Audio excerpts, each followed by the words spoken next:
If you're a wife or girlfriend who sits right next to her man watching football on game day, this is for you. It's game day. You're sitting right next to him. The game is on. His attention is fully locked in. You realize something quietly painful. You're present, but you don't feel included. Not ignored, not unloved, just unseen. It's Sunday. Football's on. The volume is up. The game has started. And in the middle of it, you feel it. That quiet moment where you think, where do I fit right now? After that thought crosses your mind, something subtle happens. You don't say anything. Not because you don't have thoughts, not because you don't care, but because you don't know where your voice fits once the game has his full attention. He didn't do anything wrong. He didn't say anything hurtful. He's just watching football, locked in, focused, emotionally somewhere else. And you're sitting right there beside him. Same couch, same living room, same Sunday routine. But suddenly, you feel like you disappeared.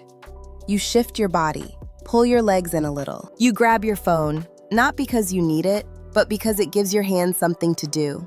You scroll, you nod, you stay quiet, and without meaning to, you make yourself smaller. You tell yourself, it's just football. Don't make it a thing. I shouldn't feel this way.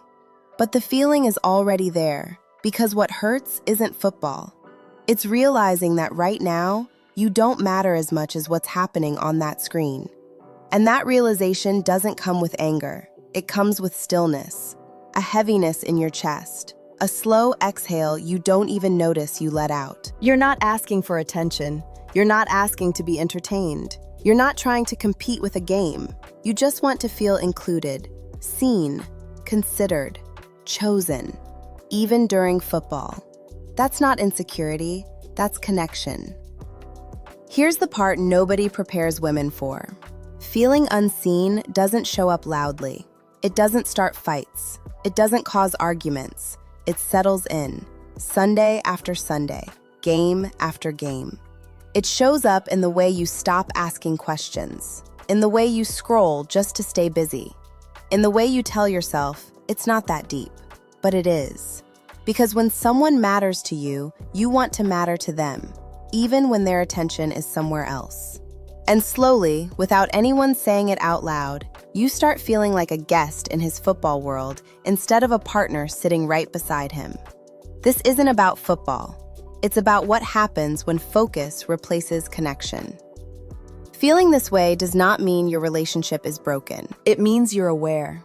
Aware of closeness, aware of distance, aware of the moment connection quietly shifted and you didn't know how to step into it. That awareness isn't weakness, it's emotional intelligence. And nothing is wrong with you for noticing. You are not dramatic. You are not needy. You are not competing with football. You're responding to a moment where focus changed and nobody taught you how to follow it. And that matters, because what you don't name, you normalize.